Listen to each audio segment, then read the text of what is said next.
So Keith, what do you remember most about Fess Parker?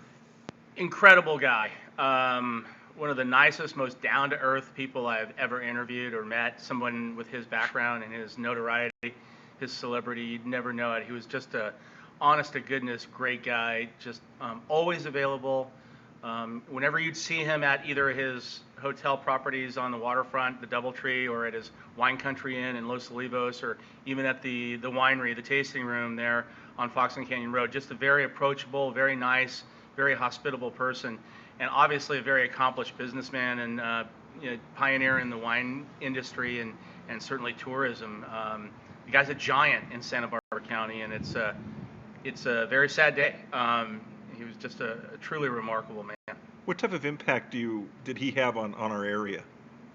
Well, it's all you have to do is just look at his high-profile signature properties. The DoubleTree Resort there, right on Cabrillo on the waterfront of Santa Barbara, high-profile location.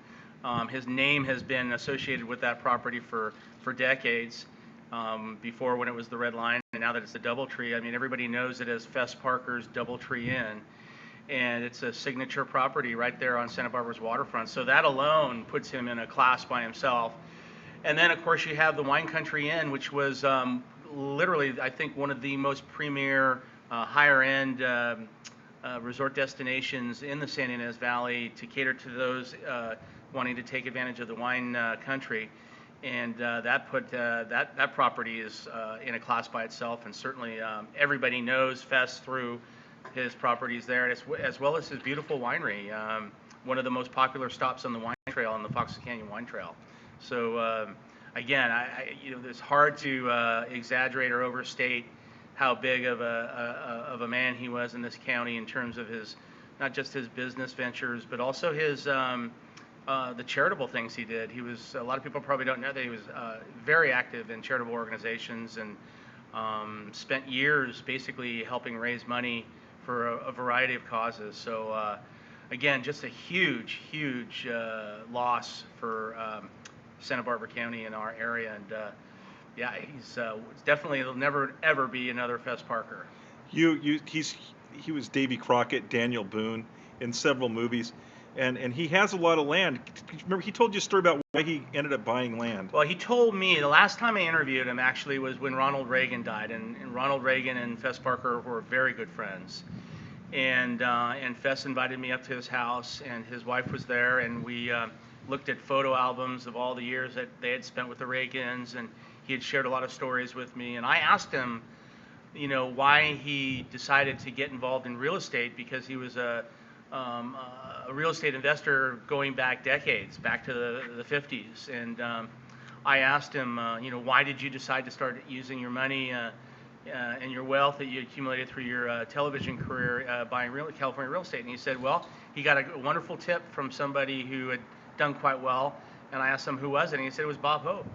Bob Hope told him to basically take the money that he's making in television and invest it in California real estate. And you can imagine back in the 50s, that was a pretty shrewd move. And his land holdings are immense, not just here in Santa Barbara County, but all over California, all over the United States, really. He's got property everywhere. He said it was the smartest thing he ever did. He was a good guy. Great guy. It's, all the people I've interviewed through the course of my career, 25 years, certainly have had my opportunities to sit down and meet very famous, wealthy individuals, whether they be movie stars, businessmen, philanthropists, you name it, sports athletes. He was in a class by himself because of just how down to earth he was. It would just be like sitting down and talking to somebody at the coffee shop. I mean, there was absolutely no pretentiousness to him.